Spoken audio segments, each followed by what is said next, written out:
All right, everyone. Welcome to another great episode of the Daria Hamra podcast. Today, I'm thrilled to have a guest who embodies passion, drive, and relentless commitment to helping others achieve their goals and overcome challenges. Anthony Blanco thrives in dynamic environments where his leadership and inspiration can spark transformation in individuals and organizations alike. Anthony is deeply dedicated to personal development and self-discovery, continuously seeking growth not just for himself, but for everyone he works with.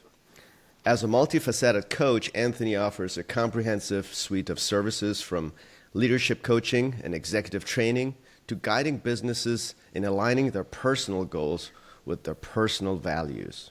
His work ensures harmony, fulfillment, and effectiveness at every level. He's here to share insights on how to unlock potential, foster collaboration, and lead with confidence.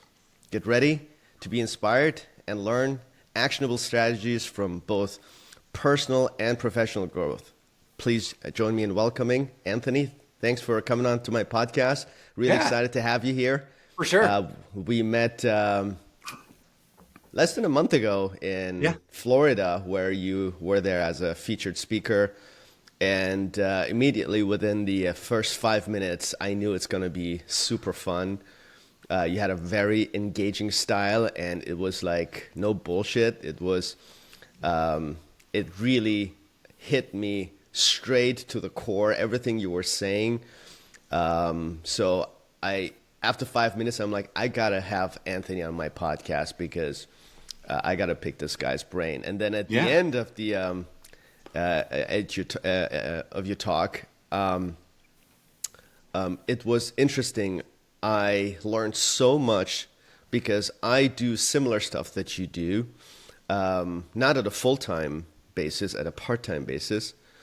And every time I listen to talks of kind of like speakers and coaches like yourself, I always wonder what I can come out with and what is it there that I can learn that I don't know yet.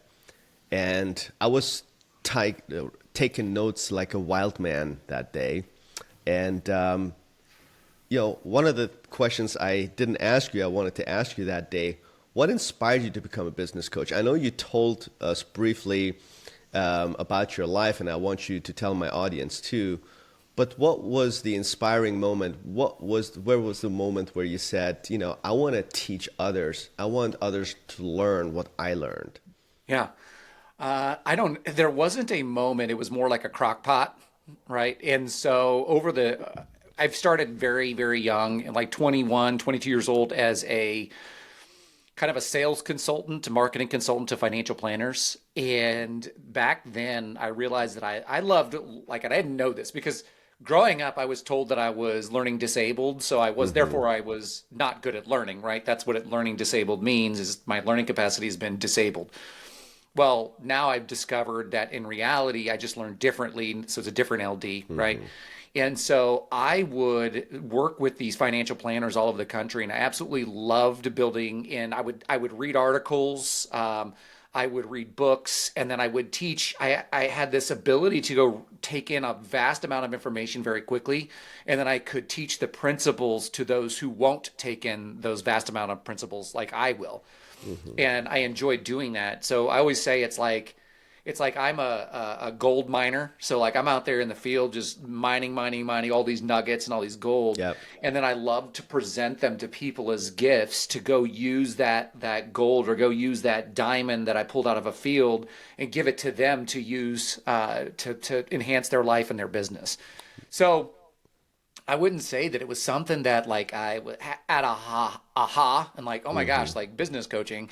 It was, I loved learning, and the things that I liked learning about helped people in the business world, both personally and professionally. Does that make sense? Yes, but my question was there like a pivotal moment? I know a lot of times we involve in what we do, and whether it is that we read an inspiring book or we go to an inspiring talk, but was there a pivotal moment where you said, I want to do this as a career? Uh, the Okay, I would say if there has to be a pivotal moment, it was the pivotal moment of somebody telling me that you are so good at this. And I'm like, I don't want to do this type of thing. It's too easy. And they're like, no, it's not easy. Like you're good at it. That's why you think it's easy. And so at that point in time, I think it reinforced confidence as a business coach to say, oh, I am as good as dot dot dot. I have the ability, I have the strength, I have the wisdom and knowledge to go do this. So I would say that at that time when somebody said, "No, what you think is easy is hard for most people." And so that's why you're so good at what you do because you just do it like breathing. And then that's when I would say if that was a pivotal moment, that was what instilled the confidence in me to really step forward without any kind of worry or anxiety about not showing up as good enough as a business coach. And then you also do nutritional coaching. I know you told me recently you got into that too.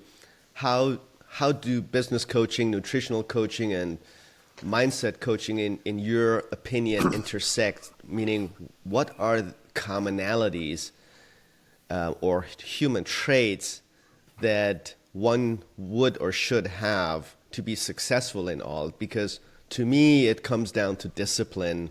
Whenever we look at success, discipline to me is one of the most important traits of successful people. I even love Aristotle's quote when he said, "We are what we repeatedly do." Correct. Excellence then can't be an act. Right. It is a habit. Right.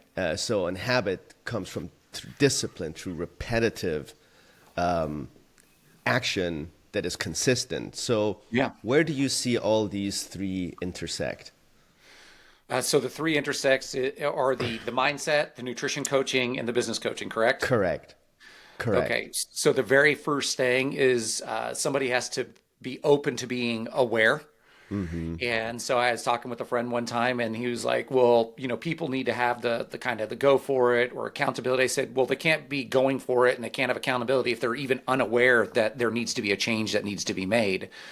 And so one of the Self-awareness. first self-awareness is absolutely huge. And so I said, everything starts with self-awareness, whether it's a mindset, whether it's nutrition and getting in a better way nutritionally or running a better business or becoming a better leader inside your business. It doesn't matter. It comes with self-awareness. So I would say that's one of the major things. Then second is that people have to be willing to be humble. And so they have to be coachable. And coachable doesn't show up in what somebody tells me. Coachable shows up in what they do. And so that is the second thing that I would say is a very big thing. So number one, self-awareness. Number two is they have to be coachable. And number three is they have to be hungry. So they have to be willing to make the change and they have to go after it. So are they aware that that change needs to be made and do they accept it? Then we're looking at, are they humble? Are they coachable? And then are they hungry, which means they'll take the steps necessary to change. So those were the three, all three of those intersect because whether you're talking about mindset, nutrition, or business, to me, it's all the same. It's really coaching human behavior and getting people to start to pivot from where they're at. And I said this quote during the event that we were both at, is I said, you can't change your destination overnight, but you can change your direction. Correct. Right, by Jim Rohn. And so that's what I work on with people. In the Compound Effect with Darren Hardy, he tells a story in regard to a lady that was, I think she was very overweight. I want to say it was like 300 plus pounds, but she wanted to run a marathon. And the first thing that she did was open her door and go touch her mailbox and walk back to the house. And so there's a whole story with how she went to the next driveway, then the next driveway, and then pretty soon, I think it was like 9 months, she ended up losing whatever it was, 150 or 200 pounds or something like that, and end up running a marathon. But it all started very, very, very tiny. And so you mentioned Amazing. habits, and there's all kinds of books. There's Tiny Habits, there's Atomic Habits, there's this habits, that habits books out there. And so just getting people tiny, tiny things to do with clarity in what they want to accomplish, and then putting those little habits in place with direction to get them moving. Amazing. Have you seen such an amazing transformation in businesses that you've been coaching? Yeah, for sure. I have a friend. So pretty much all of the clients that I end up working with for a long period of time. This guy I worked with for 6 years, became very close. Still visit him often. Still talk to him often. And but working with him is he is a avid entrepreneur. He's a beautiful soul, an awesome Mm. guy. So is his wife. They're both co-doctors in their practices. But he would constantly be out there learning, and then he'd bring it back to his office manager, the main office manager, and he'd be like, "Do this, do this, do this, do this, do this, do this, do this." And so at the very beginning of a relationship, I had to ask him, I'm like, "Are you open for feedback and coaching?"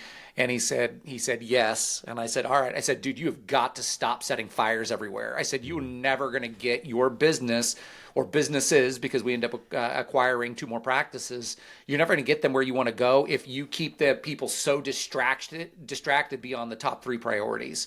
And he's Mm. like, "Okay." Now, through that transformation and us becoming very clear on the strategies and implementation of what needed to happen, he ended up growing from it's close to like a $3 to $4 million operation, to then it built to like an $8 million operation, because we acquired some practices, got some treatment acceptance stuff like that, and then we were able to sell for many EBITDA later.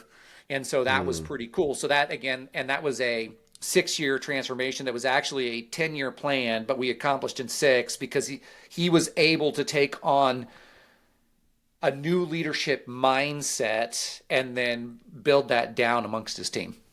Interesting. So I know a lot of businesses have like this mindset that they're stuck on, and then someone has to come and from outside of the box, have an honest talk with them. What are some of the most common challenges both individuals and businesses face when they're trying to maximize their potential? I know you mentioned this example that this guy was scattered all over the place and setting fires everywhere.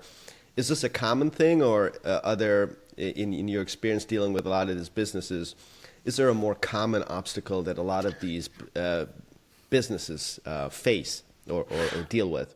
I would say, as entrepreneurs, the majority are hyper learners or hyper researchers.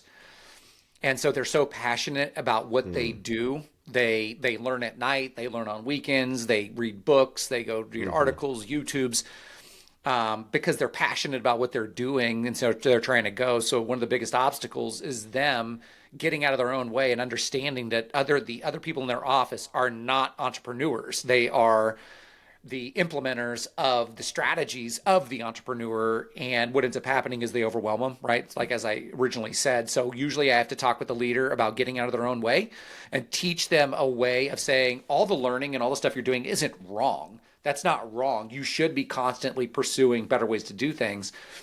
And so giving them an outlet to say, "Hey, listen, put together a Google Doc," and I call it a learning journal.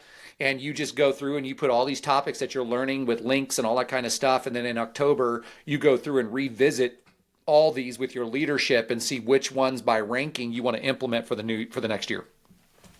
So you're recommending more of a strategic one by one implementation as opposed to a shotgun approach and implementing all the good things that you learn. Because the reason why I'm asking this question, a lot of times, a lot of these different things we learn, they're related in one or the other way. Like you can't do one without the other, and so forth. And a lot of people, including myself, initially when you learn a lot, the challenge is to kind of put everything together and in a strategy, and then take action and implement them. And if the strategy is wrong, then the implementation will at some point come to a halt, or Right. actually work out as a disadvantage, and could actually even hurt your business. And no, it's hard because no one other than you knows what direction you want to take your business or what you're passionate about. How do you get into your customer's head? Do you have like conversations? Because to me, it's a very individual thing. How do you align the strategy with the personality of the business owner and with what the business owner actually wants? How do you align these two things? Sure. So what I make sure to do first is I have to find clarity. So the business owner has to find clarity. Absolutely. And so like when I'm working with a business owner, usually when I very start working with somebody, usually it's like a full day process where I'm either in their office. I don't like doing Zoom. So usually if I have to go fly out to see somebody, I will. Zooms, they Mm-hmm. exhaust me. Mm-hmm. People empower me and get me excited. Mm-hmm. And so, like, I'll be on site and then going through essentially the clarity equation. And so I ask them a ton of questions about what they want personally, right? So business isn't life. Business is to help us get what we most desire in life. And so I need to know what they want personally. What does their life look like? What does their time off look like? And so I'll ask 1,000 questions Mm-hmm. and really, really deep dive into that. And then I say, okay, so what does the business look like that serves that lifestyle? And then we go and we build that business that looks like that. Now I have if you will, an avatar of an ideal business and personal life that I can hold them accountable. And so every time you're making a strategic decision with something, you say, does this build or bust this ultimate goal? And there's always going to be variations from like 1 to 10. So somebody might come and say, well, I've got this thing that I learned that I want to implement. Okay, well, let's talk about that. As is on a scale from 1 to 10, does the needle move at a level 3 or does the needle move at a level 7 or a level 10? Well, it's probably a level 3. Okay, well, let's move to the next idea that you have. And then we rank everything that way against clarity for their personal and professional life to live Mm-hmm. that life. Does that make sense? Absolutely. That's exactly 100% answer my question, because that's one of the things. I wish I had known you 10 years ago, but it took me literally 10 years to just figure that out. Had I known that there are coaches like you out there, it would have taken me much less time, aggravation, and probably changed my life in the past 10 years. But that's exactly what I did with myself. One day I sat down and asked myself, what is it that I want from my life? I asked that question before I started structuring my business, Right. because at the end of the day, I ask myself, why do I go to work? Well, the first question is, I love what I do, but at the same time, I love life too, which is my family, which is things that I love doing besides the business, hobbies that I have, from traveling, from sports to arts, from just hanging out with people that I care about, and spending time with people I care about, all of those things that you need as a human. As much as you love what you do, as much as you love your work, we are multifaceted people. We need different things in life, and Right. other people need us too. And it's a game of give and take. And so when I asked that question, I realized what I need to be doing in my business. Right. And now not only I'm thriving, but even my business is thriving as a Right. result of me thriving. It was almost like it opened my eyes to all the stuff that I'd been missing, yes, in my personal life, but more importantly, even in my business. I started even noticing the people in my business differently. I started caring more about them. They weren't just pieces; they were actually human beings, and my Yeah. relationship changed with my staff. So it's hard to explain, but you understand it. It's hard to explain, but you hit the nail on the head. Is really to ask the question: what do you want in your life? What makes you happy? That question comes before structuring your business, and that's something that when I talk to many of my colleagues, when I guide them that way, I see a huge question mark on their face. And which brings me to the next question. You consult many businesses. Now, as human beings, different things are important to us, meaning a lot of people are in business, look as a business means to an end, meaning making money, and that makes them happy. That's their north. How much money they made today, how much money they made last year, and how much money they want to make next year. For 2025, New Year's resolution, what's the goal? I want to make this many percent more than I made last year. They just go by numbers, and that's what gets them excited. Right.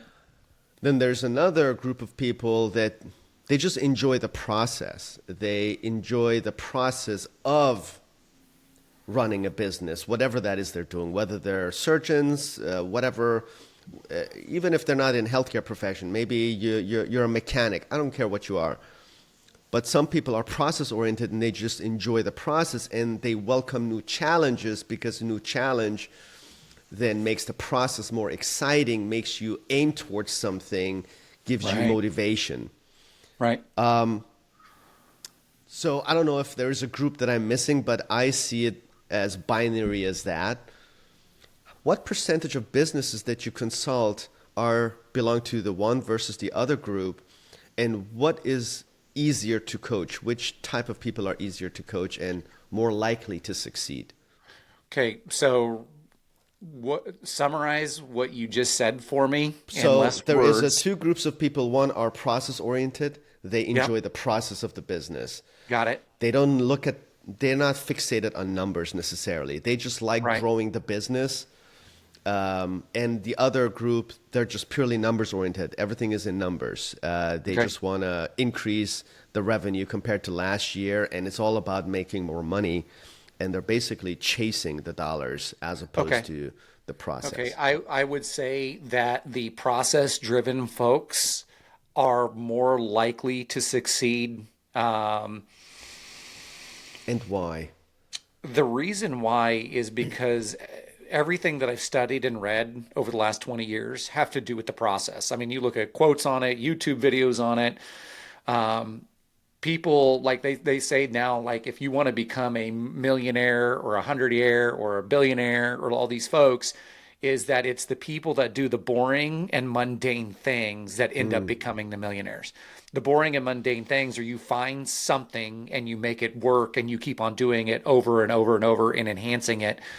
I heard this phrase one point in time is imitation before innovation. And so when we have a lot of entrepreneurs, they will see a process, they'll buy a process, and then instead of imitating the process or best practice from another business, they'll immediately try to innovate it as opposed to just implement what they have and then get a body of work of 3, 6, 9 months, a year, then innovate on top of that to tweak it. So what people that have that are just chasing numbers, what I would say, they have a tendency to be short-sighted. So if they don't see the numbers are happening the way they think they should happen, they actually don't know what the problems are. There's nothing to go back and look at because they're not following, they don't have any structured processes in their business. And then they make assumptions. I mean, I've had somebody make an assumption before where they're talking to me about marketing and they're like, I'm not getting a return on investment on this. And I'm like, well, what is your tracking? Oh, well, it's just a gut feeling. I said, so you're not tracking it? There's no spreadsheet. And they're like, no. I said, so let me call the company and I'll figure out through business coach mindset. So I call back and he was getting a 10 times ROI on his money And he didn't investment. know. It wasn't a zero, right? But there wasn't a process in that case. There wasn't a process of measurement, right? And let's say he wasn't getting an ROI. Let's say it was like 2%. So they were spending $75,000 to get a 2% ROI, then I would say, well, let's go back and look at the process. What is the Yep. lead generation? What is the scripts and follow up? What does the sales presentation look like? What does the close look like? What does the financing look like? So I would go back through and look at every step of the process. I call it backing it up and measure every step of the process to find out where the bottleneck is in that process. But if there is no defined process, there's nothing to go back and look at. So we just look at numbers and then we try to make up what we think the numbers mean and say to us, but we actually don't know. Do you, interesting. And then when you do that, or in this case, what was the response of that owner? He just said, "Oh," and he kind of giggled. He's like, "Oh, Yeah. I just didn't know." I said, "That's not a problem." And I want to be clear: is I want entrepreneurs to chase those gut feelings. The reason why they're usually successful entrepreneurs is because they chased a gut feeling, right? So what I'm able to do is help them with those gut feelings and make them more profitable. Interesting.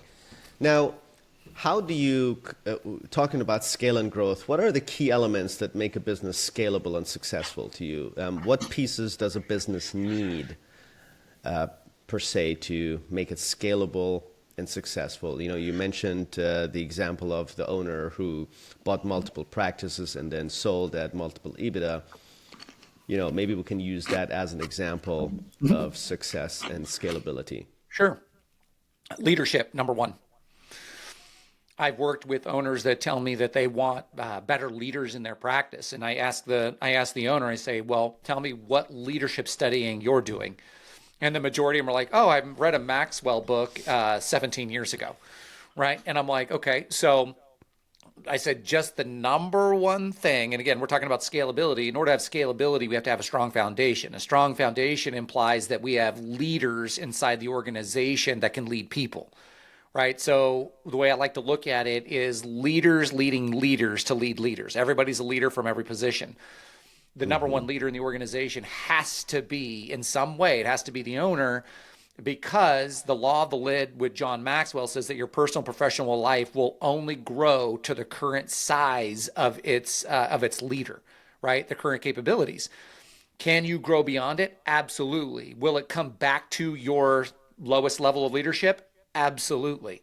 Right. So you can recruit a strong leader in your organization. And I've seen this happen too.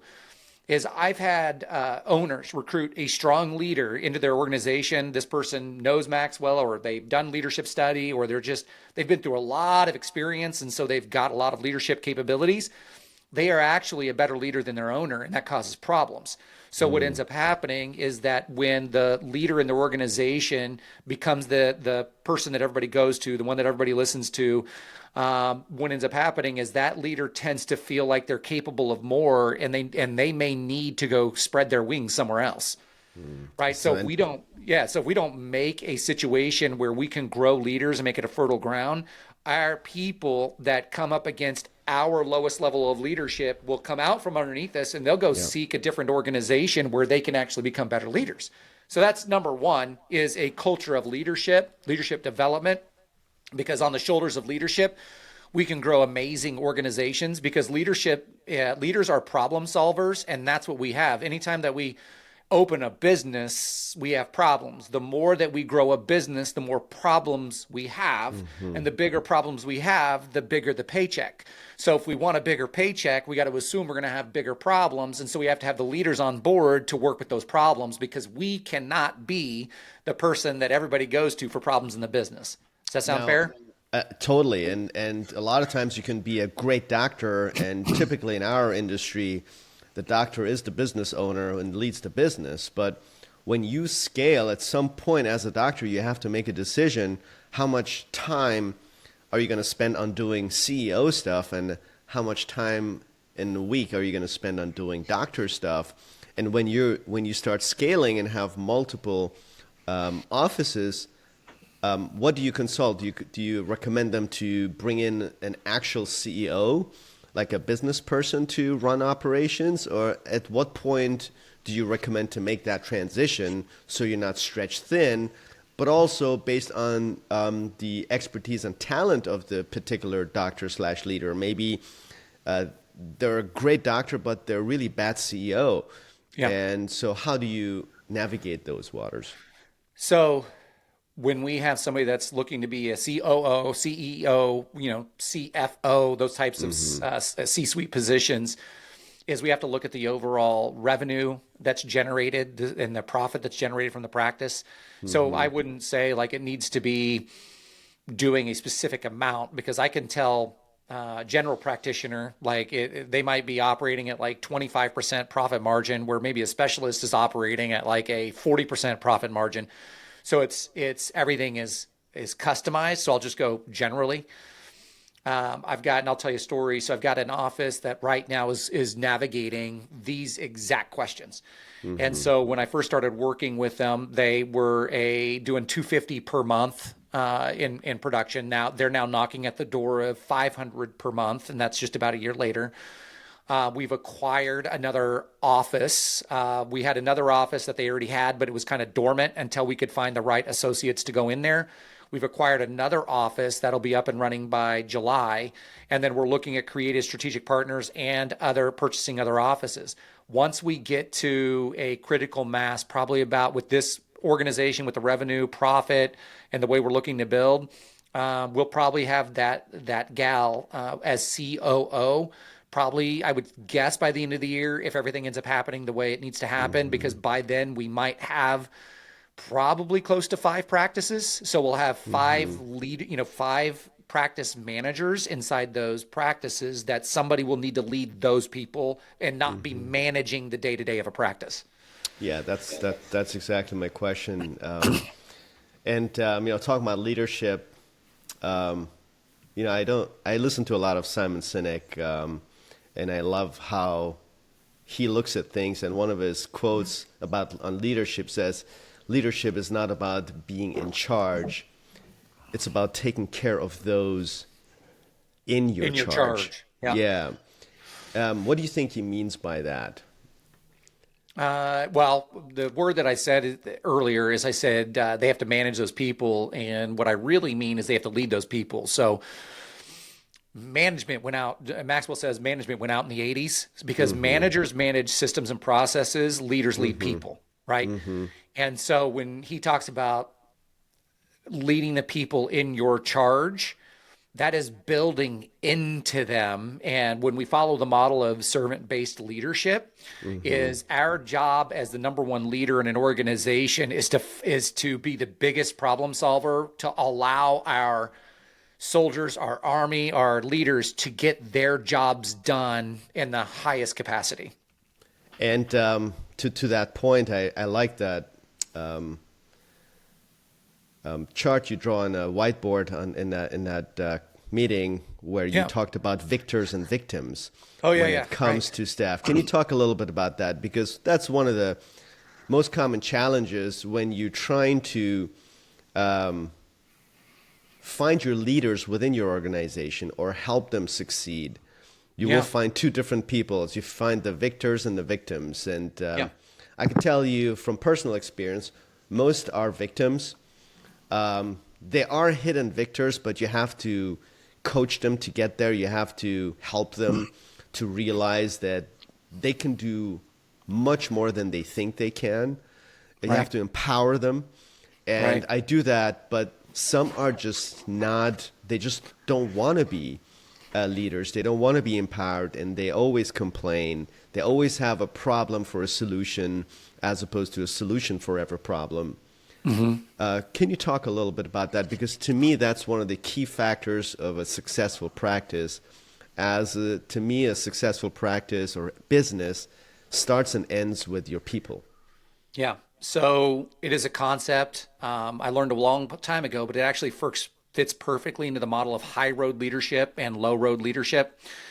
And so high road leadership is above that line. So the high road is ownership, accountability, and responsibility. So those are the people that are victors, right? So they are accepting everything is on their fault. Like if one of their team members doesn't do something right, they don't go, well, that team member, blah, blah, blah, blah. They go, okay, what isn't it that I didn't communicate? Do I need to communicate it different? Did they go through the appropriate training? So they don't blame themselves, but they kind of go through a mental checklist first. Did I do this, and this, and this? Then they'll seek to say, okay, maybe the person's just not getting it. Maybe their job IQ doesn't fit for this particular business, whatever it may be. But they go look at themselves first, and that's what the ownership, accountability, and responsibility is. And so when we're building a team with leaders, and again, a team with leaders means everybody in the organization is a leader, is that we want everybody with ownership, accountability, and responsibility. What could they have done differently to come up with a different solution, right? Always solution-based, not problem-based. Yeah. And then you've got the low road leadership. Those are the folks that are focused on the blame, the excuse, and denials. And that's the victim mindset. So I would tell you right now, today's society is, when I teach this, I always have to be careful, because right now we're blaming, we're saying, oh my gosh, like I have a business full of these people of below the line, blame, excuse, and denial. And I will tell you, and Simon Sinek says this in one of his things about millennials years and years ago, where he says, these people that are now in your business have never learned what it looks like to be ... So I'll say that I'll fight for those people, and I'll say, listen, some of these people that are blamers, they make excuses and they're deniers, is because that's the way they've been conditioned to learn since they've been a kid. And so for me to punish them for somebody else's education that they were a part of maybe isn't that fair. So what do I need to do as a leader? I need to be ownership, accountability, responsibility, take on, do I feel like this person's got a good engine? Do they have a good mind? Maybe they're just That's just the way they react. And if maybe they've got some good, is what they used to call in real estate, good bones, right? And we put them through kind of the ownership, accountability, responsibility of leadership change, giving them a book to read, some podcast to listen to, see what they do with it, see if we can re-educate them on what it is to be a team member and leader inside the office. After that, then say, okay, nope, they are a blamer, an excuser, and denier. They're a low road leadership. They need to, our low road leader in our business may be somebody else's high road leadership in their business, right? And that's okay, because we're going to free them up to let them go do that, right? But first, again, I don't want to punish people for a conditioned life that they know anything different. And that's when we go back to the very, very first thing that we talked about. You said, what's one of the first things? And I said awareness, right? And you said self-awareness. Absolutely. Because these people that are a lot of times below the line, below their low-level leader, low-level leadership, they are below the line in their thinking because they're not self-aware. They don't know any different. Right? So us as leaders have to start pointing out what it looks like, give them a role model to see, here's what a leader looks like. Here's what a team member looks like. These are the attributes of an ideal team player. Here's an attributes of an ideal leader. And now they have a model, because up until they meet us, maybe they've never had a model. So they're just behaving in accordance with what they know. Does that make sense? Absolutely. What are the attributes of a perfect team player in your mind? Attributes of a team player are humble, hungry, and smart. So, and I take this from Patrick Lencioni, who's absolutely phenomenal from Table Group. You can look him up on YouTube. He's got some good stuff. And so Patrick Lencioni, humble, is, are they coachable and are they willing to learn? Very simple. If you can hire somebody or find out that it's a humble person, chances are that you can build the other two things. But if they're not humble, then the other two things don't matter, right? So then you have to have hungry. Are they willing to do more than what they're asked for? So when I'm looking at team players and somebody says, if somebody ever says that thing is, that's not my job, well, then this probably, you're right that this whole business that you're working is not your job. So you can go be not your job somewhere else where maybe it is your job, right?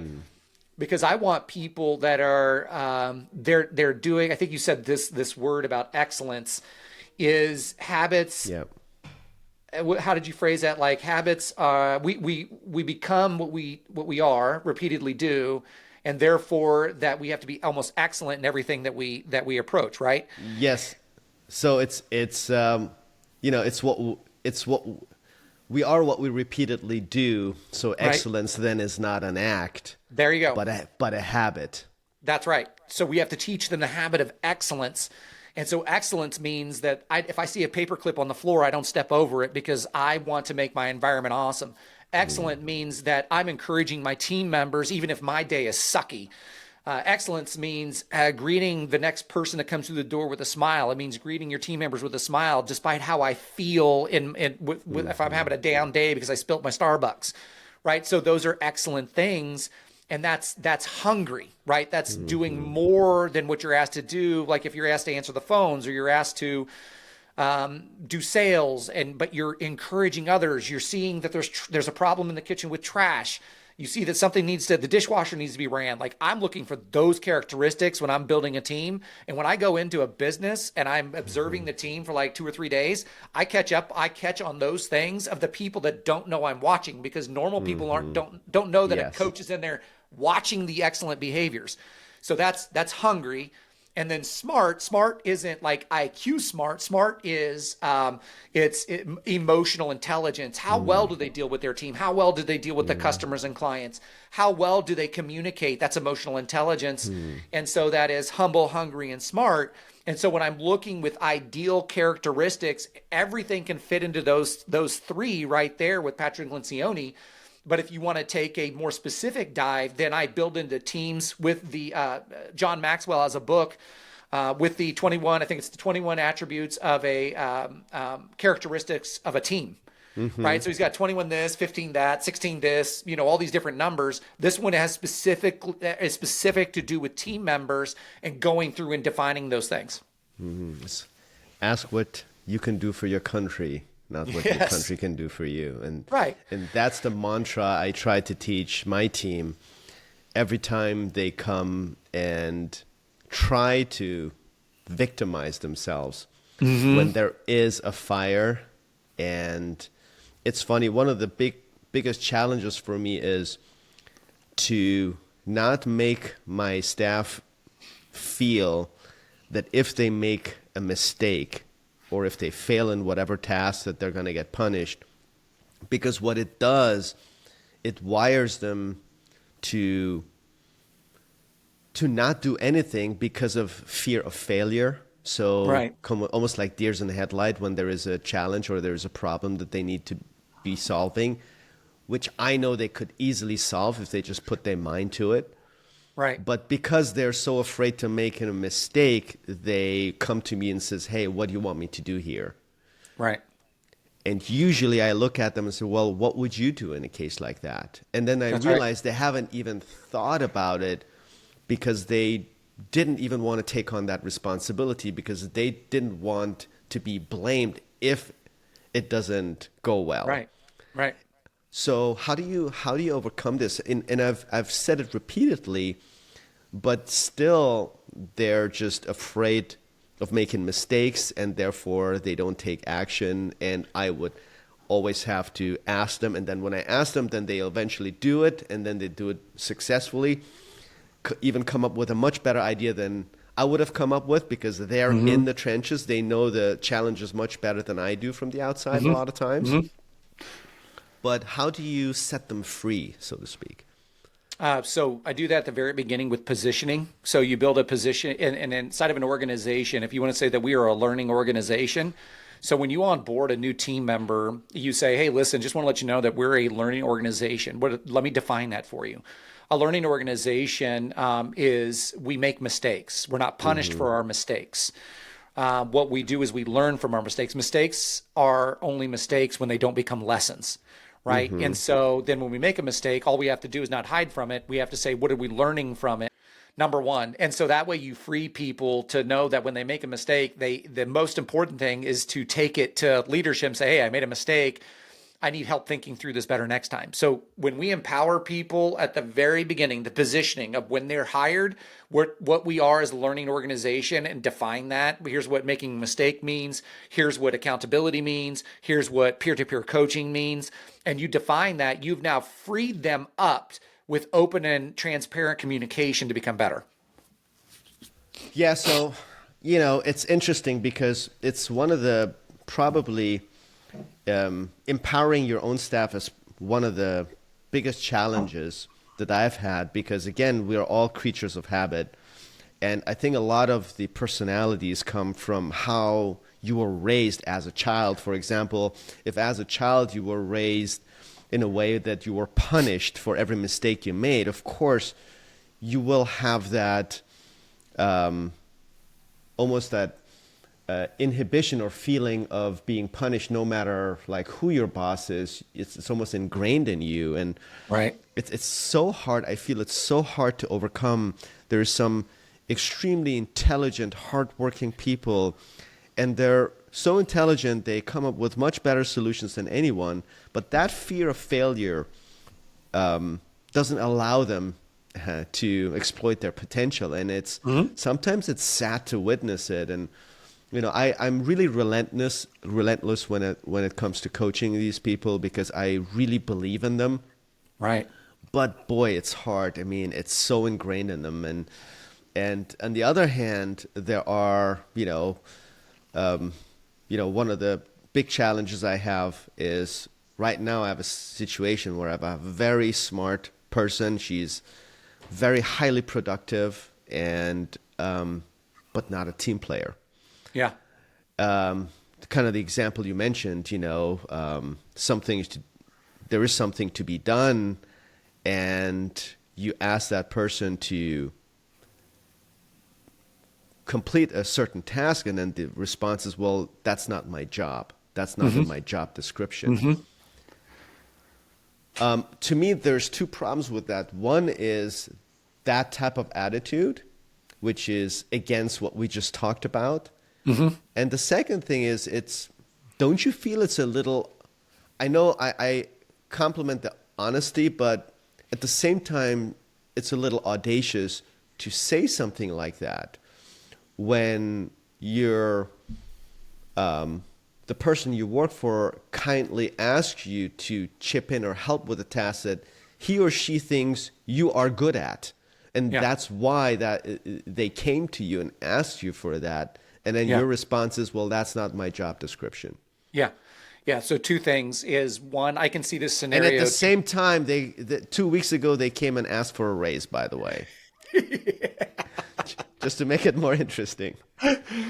Yeah, that's What, awesome. like, what do you, where do you start the conversation? Like, what do you even say? Like, how do you kindly, let's say you're really planning on retaining that person because you think, well, Yeah. maybe I can coach that person. Yeah. Where do you start? Like, how do you open up that conversation?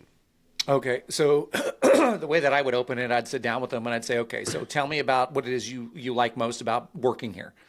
And allow that person to go through and tell them, okay, what do you understand? And I'm assuming, let's say it's your organization. I'm assuming that you, just based upon your nice conversations, do you have your core values mapped out? Yes. Okay, inside your core values, do you have anything that's relating to hungry or doing more than what's expected or excellence or anything like that? Absolutely, all of the above, and that everything we do is for the sake of the patient and Okay. for the sake of improving their lives and our lives. Okay. So what So I it's, would do is I would sit down with that person. I'd go back through those core values and I would match up what the expectation is and going above and beyond your current position, where that fits in one of those core value points or several of the core value points. And if it isn't specifically spelled out there yet, I might add a short sentence definition to one of those things that actually specifically states going above and beyond the defined roles of expectation in order to be a team player. That's the way I would approach it. Then I would say when people come and they're looking for raises or to make more money, that means that they are doing more. That's what's already being asked of them. The mindset of I'll do more when I get paid more is not inside the culture of this organization. Is I do more, then I get paid more. Okay. yes, that's a good way With to that put it. being said, and I'll tell you this straight up, I don't. You and I have talked a couple times, and so I always say I use this word for everything, allegedly. So I allegedly believe that you're a good leader, right? I don't like it until I see you in True. action over an extended period of time. So I'll just say allegedly, right? Let's just say I'm learning. We're all I'm yes, constantly learning. we're always in a continuum, right? Yeah, Continuum because learning. good and bad are relative terms. Yes, yes. And so what I would say is that I've run into docs or owners of businesses that want let's say it's an office manager, and they're saying they've got defined terms of what an office manager role is, but they need them also helping with this and this and this and this, and that office manager will do all those things, but then they come to me and then they're like, I can't get everything done. So it's less of it's not my, even though they made the words, it's not my job may come into their thinking. What they really mean is I've got my role, plus now the doc wants me to do, or the owner wants me to do these other 8 things, and I don't know what to do. Right. So that's one caveat of that. Now, on the other side, I have people that I'm currently working with where the owner is doing the learning thing and they're off learning and sending links to their practice manager, and they're saying implement this and this, and the person's like, that's not my job. Like I have one practice manager right now that like she's fixing the TVs and she's messing with the computers and she's reprogramming this and that. I'm like, Are that's you not your talking job. are you talking about my practice manager? Because that's exactly what she's doing. Yeah. And so I always ask every practice manager this or owner, I said, what is the highest value of their time? Now, if they have to do something as a one-off, that's fine. But if they have to do something as a regular, then you have to say, is this a $20 an hour task? Is this a $50 an hour task? Because if their value is at a $500 an hour, and then you're repeatedly putting things on their plate that are $20 an hour, then you have to really evaluate how to subcontract that, whatever that thing is out, or have somebody else come in and do it. Yeah, that's it's funny. It's funny that you said that because my office manager, I love her to death. She's someone that fits all the all the categories. I mean, she's amazing. She's the embodiment of a team player, to the point that if there's something wrong with a computer on someone's computer, instead of her calling IT, she goes and just fixes it. She leaves Yes. her desk and she goes and fixes it. The Yeah. problem is others knowing that, they abuse her. There is an Yes. issue, they go to her and Correct. peel her off her desk. Yes. And I'm often doing what I'm doing and I miss it. And then at the end of the day, I'm trying to see what she has accomplished. And she looks totally overwhelmed. She is totally stressed out. I'm like, what's going Yeah. on? She's like, Dr. Hamra, you don't even understand this, and that. I'm like, well, why are you even getting engaged in those things? Why don't you outsource it? Why do you? It's like, well, because they come and ask me. I'm like, well, learn to say no. I mean, because Right. that person just comes to you for convenience. They could have Right. easily figured it out, but it's a path of least resistance to come to That's you. right. You're just too nice. Yeah. And we've been having these conversations for the past 10 years, Yeah. and it's not changing. Yeah. So she needs to behave. And So the change comes from again, whether it's an owner or whether it's an office manager, is my questions are always the same. What is the biggest impact that you want to make in the people around you? And then they tell me, okay, what does that do for you personally? And then they define it. Okay, what does that do for you professionally? And then they define it. And they say, okay, so what are the actions that you take on a daily basis that build those things personally and professionally versus bust those things? So there's builders and busters. And they have to define those builders and busters for themselves and understand that if they I like go that. change mouse, if they tell somebody or go look for mouse batteries because their person can't find them, that's a buster. That's like a $3 an hour task, right? You need to go order some off Amazon. I don't care. Like, you shouldn't be asking me that question, right? And then the question comes, oh, do we have a place that we normally keep batteries? Did they even look where the batteries are first, right? This goes back to processes. So it's changing their thinking, because they may have thought that their jobs, and they usually, what I find is they love their owners. Like they're like, they want to Yes, serve their owners yes, so much. yes, But yes. what they do is because they love their owner so much, they kind of fall on the proverbial sword like Yes. 30 times a day to protect their owners instead of building up leadership qualities. So like the majority of the coaching that I do, yeah, it's with owners. But the amount of time that I spend with like practice managers to help redirect their leadership, and so that they can become a more powerful, empowered leaders, empowering a team of leaders, is probably where I spend the majority of my time. Yeah, you hit the Yeah. nail on the head, and Yeah. that's the problem. And I'm still working on it, but it's not easy because she's so passionate. She loves the business, and I feel she loves me so much that she wants to make sure that everything goes well, that I'm happy at the end of the day, that I even verbalized and went to her and said, I'll actually be unhappy if you do this. So please, so just so that I've communicated, now I'm even creating a door that doesn't have a window in her office, so then people are less inclined to come and bother her. So she can Yeah. actually close it.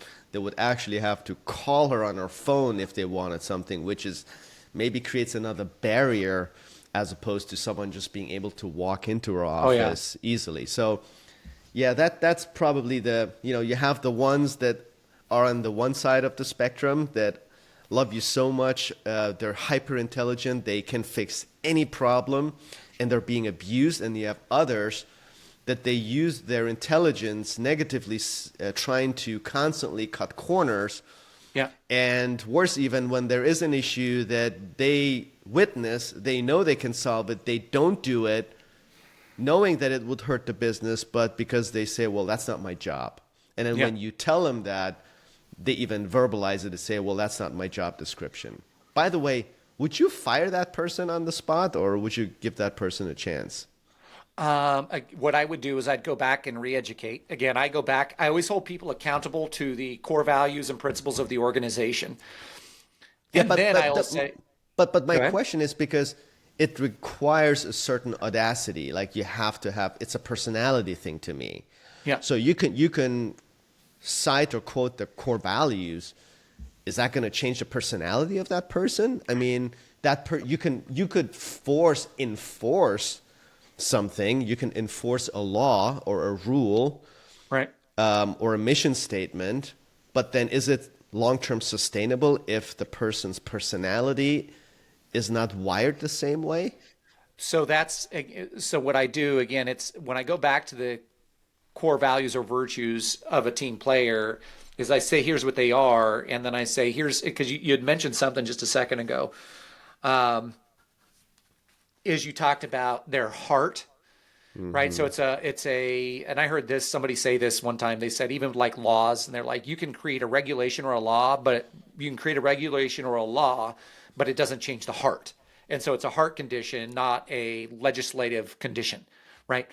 And Mm-hmm. so, but what I do is I still go back there and I say, listen, from what I understand is even if you gave me actions that look like this, but your heart doesn't believe it, then if I'm Yeah. you, I'm asking myself, is this the right organization to work with? And that's the conversation I would have with them. I would say that to them directly and say if it's, and that's okay if it's not. There are, that as we grow, like for different points in times in life, as we grow, we're like this. At some Mm-hmm. point in time, the organization is still heading this way, but maybe you've grown or you've learned something about yourself, and it's okay to go take advantage of another opportunity that comes your way. You don't have to stay here because it's the proverbial saying of we were good for this time period and now we've grown apart. It doesn't mean that either person's bad or either entity's bad. It just means it's no longer a fit, and that's okay. I And love so how you that's a put way that. to have that conversation to say, so are you really where it's a condition of okay, yeah, really my heart is I want to serve, or is it say, well, no, it's really not my job and I don't want to do it? That's fine. So let's come up with a plan to help you go find another position somewhere else, Mm-hmm. right? And let's do it over this whatever time period. Because I've had people that like their team member Mm-hmm. a lot. That's kind of in the same situation, so they don't just want to fire them unless they're a real Mm-hmm. big, dental term I use is turd. Unless they're being a real jerk, right? Then I say, okay, well, let's do something over 30 days, 60 days, help them transition into another job. And that way it really helps. Now, some Mm. people will do that by keeping them on board. But if you keep them on board and you think, well, their condition will just get worse and worse and worse because they're really not in it with their heart, then you just pay them for the 30 or 60 days and not have them inside the organization. Either way is fine. Mm. Yeah, very, very helpful insight. Very helpful insight. Thank you for that. Well, Yeah. let's pivot to nutrition and performance a little bit because I know that's another one of your pet peeves Yeah. that you got into, and it's another pet peeve of mine. I'm actually currently writing a book on integration of functional medicine into anti-aging and aesthetic medicine. So I'm trying to shift the paradigm, in my field that is about anti-aging and aesthetic medicine, and integrate more of the insight of cellular health and how everything starts. And it's kind of a paradox what we do in my business in facial cosmetic surgery and aesthetic medicine, which is constantly tackling the problems and the challenges externally through fixing stuff that has aged slash broken, as opposed to learning the things, the science that's out there, how we can prevent these things, not just to prevent the aging process, but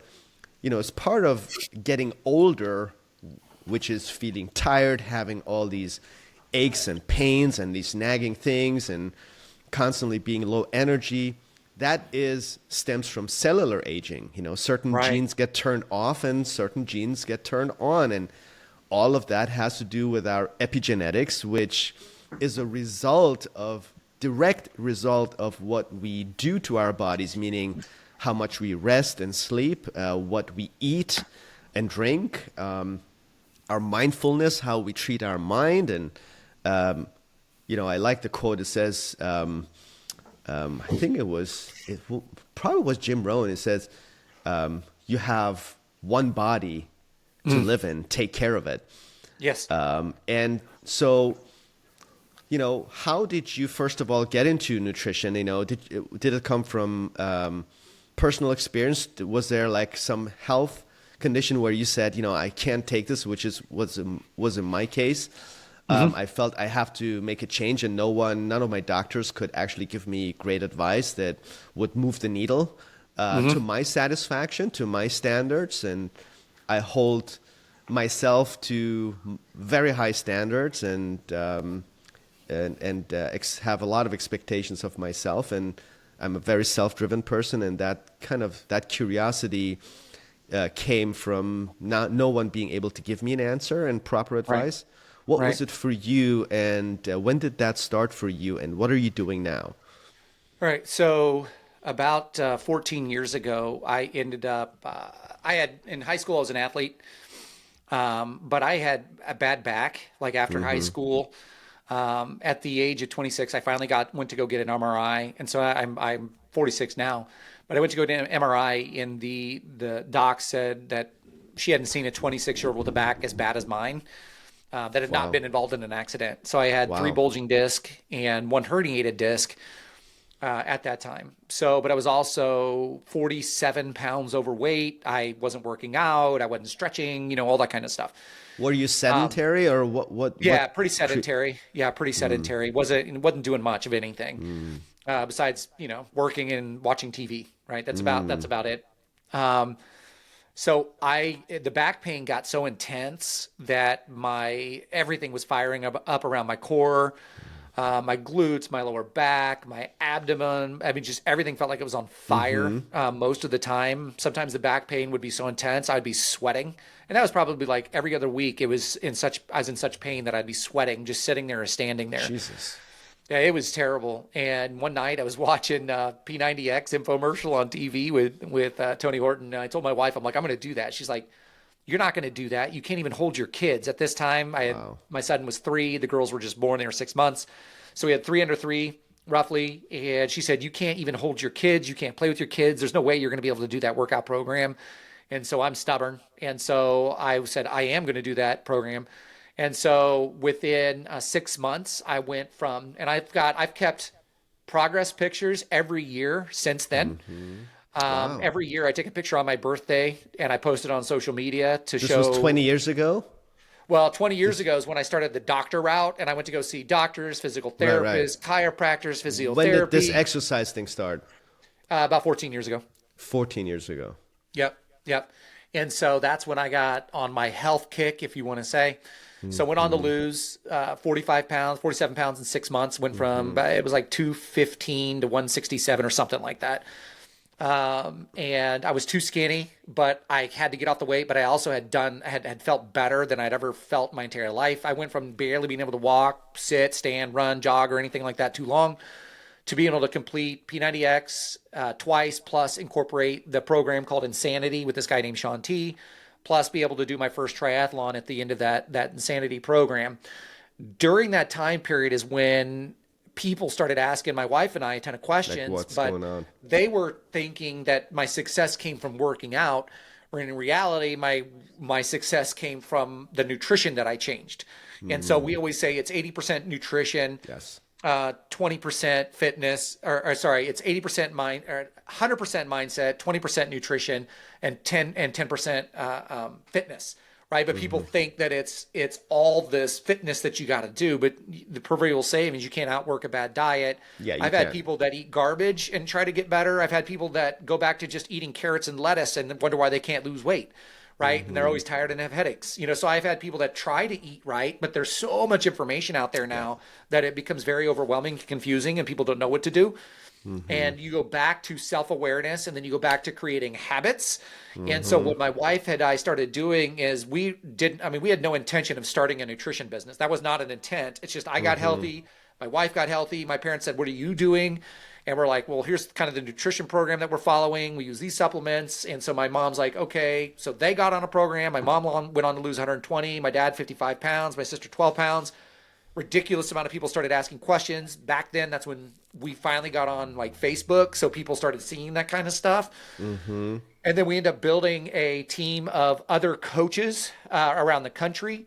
It ended up leading into, now we currently have 7 physical locations that they front as a smoothie store, but we actually do nutrition counseling out of those smoothie stores. So we have 7 of those. We have hundreds and hundreds of I would say, clients that we touch just with Evie and I. And then our team has, I don't know what it is now, it's probably close to 1,000 Wow. clients that they touch and work with over time. And so that's how that started. And it started 14 years ago. And it's Amazing. been I always call it the accidental business blessing. Yeah. And so when I work with a personal branding coach, and she's like, you need to niche down. You need to niche down. I'm like, Danielle, I can't niche down. I said, you want me to, if you want me to just focus on business coaching, but you wouldn't actually ignore my business that I own, it makes zero sense. I can't Yeah. niche down out of either thing because both things that I do. Does that make sense? Totally. And, there, I mean, I've gotten a lot of advice like niching down or, focusing on one thing. I think people talk from only one specific perspective. At the end of the day, I ask myself, what makes me happy? And if all three things make me happy, I'm going to do all three things and then let the chips fall. And it's a difference between chasing the money and fictitious success, which a lot of people associate success with money, how much money you make or how much you grow your business, versus doing what makes you happy and call that success, as long as you don't go broke. And so Right. I think it's more of a lifestyle choice than anything else Right. we do. And a lot of these business or branding advice is great, and it works for a lot of people. But to me, it goes all back to self-awareness. If you know what makes you happy, you know what gets you going, that's Right. that's the right decision, and there's no one to say that you made the wrong decision. And Right. I really commend you for that, because I think without a healthy you, without a healthy body, you can't run a successful business. Right. And habit building comes from inside. It starts with your nutrition. It starts with yourself.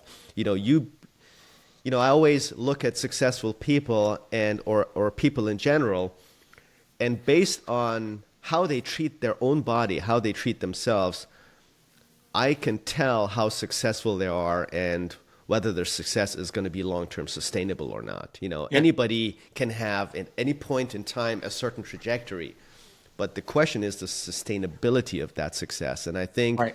discipline has a lot to do with it, and your own body tells a lot about how disciplined you are. Yeah. Because if you can't take care of your own body, how are you going to take care of other people or your business?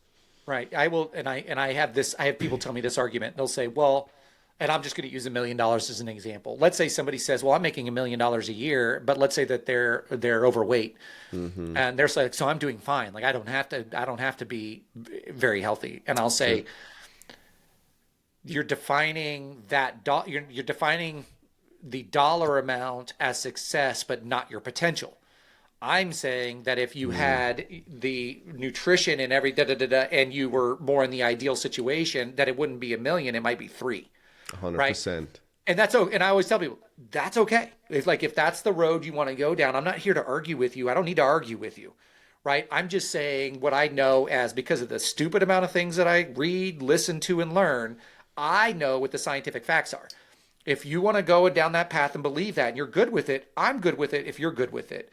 But don't come to me saying that it is your potential, because it's not. Because I know that you have more in there. And if you were more ideal with energy, ideal with body, ideal with mind, because all those things are going to work, you're going to create a more impactful production. You're gonna empower. You're gonna empower more people. Thereby, you're gonna become more profitable. Like all these things come out of a better human.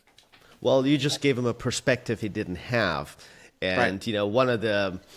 to me, one of the connections between nutrition and mindset is, the impact, at least I experienced it, that it had on my mental clarity, on my productivity, and on my general performance, and that's something I wouldn't have experienced or wouldn't have known that it will have an impact unless I had made the Right. the changes that I made. And it's like you don't know what you don't know, and that's what a lot of people that think they have figured it out goes back to coachability and this intellectual humility that one may or may not have to a certain degree. Right. What are some simple nutritional strategies that you implement yourself or recommend for like a busy professional that says, well, when you tell them they need to be eating healthy, or you're coaching them on nutrition, and said, well, I don't have time, I'm busy, I'm always on the run. And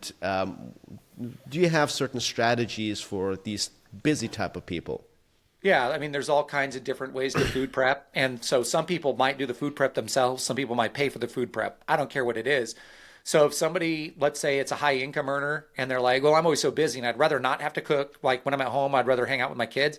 Great, you're a high income earner. Pay somebody else to do your food prep. Stock your freezer, buy an extra freezer, stock your freezer full of dinners, lunches, breakfasts, snacks, and all that kind of stuff. So I want people to understand, and when I'm a coach, that I'm not allowing somebody to use their excuses. Right Yeah. now, if somebody's just pontificating to me and they're not really looking for me to provide projection of a feedback, then I won't do that. I'll just be like, Now, if they're open to feedback and they're looking for questions, or they're looking for a different way to look at running a healthy, active lifestyle, then I'm going to say, okay, so tell me what your day looks like. And they say, well, I will help them with snack ideas, food ideas. I'll help the macros. Here's an easy macro plan. It's not about the carnivore diet or the lettuce diet or the eat grass diet or the dirt diet or the banana diet or any of these other crazy things out there. Keep it very simple. Here is the global nutrition philosophy. Here are the macros that you should have. It's not complicated. Either prep your meals or buy your meals with these things and just eat them at the appropriate times. Right? Always have them available. You can have them available at work. You can have them available at home. You can put them in a nice cooler that keeps them cool during the day if you're out traveling around. So whatever the excuse is just understanding, what do you want more? Right? So I always tell people, if you will argue for your excuse, your liabilities, I'll let you have them. And yeah, I Right. mean, that's a lot of time, again, it's about excuses to justify why we can't do something. And it requires a coach like you to hold you accountable. But again, you want to ask, a lot of times people are not ready for feedback. They're not, Right. because you're telling them what they already know, what they're trying to deny. And sometimes they start fighting you. And I feel those people need a little bit time. But yeah, hey, dude, I could talk to you for hours, and I know you got to go. We might have to do another session, because Sure. there's so much insight, so much wisdom that myself, including my audience, would love to learn from you. And where can people get in touch with you, and what part of your business is something that you're still seeking to grow? Because I know we talked about it, and you decided that you told me that you have limits on the business coaching aspect, and Yeah. you have other direction and focus that you're taking your business to. What's in the future for you right now? All right. So the way that I have it designed currently is I'm looking at a goal of only working with 5 clients next year in business coaching side. Right now, I have one client that's heading into next year that I'll be working with. So I'm going to enroll 4 more people that I work with, and that's it. The majority of my time, I would rather spend speaking to groups of people, whether it's docs, whether it's business owners, whether it's doing podcast or webinars and stuff like that. So that way it can be me one to many. And then what I've done is, over the last year, I've built up if you will, a coaching collaborative.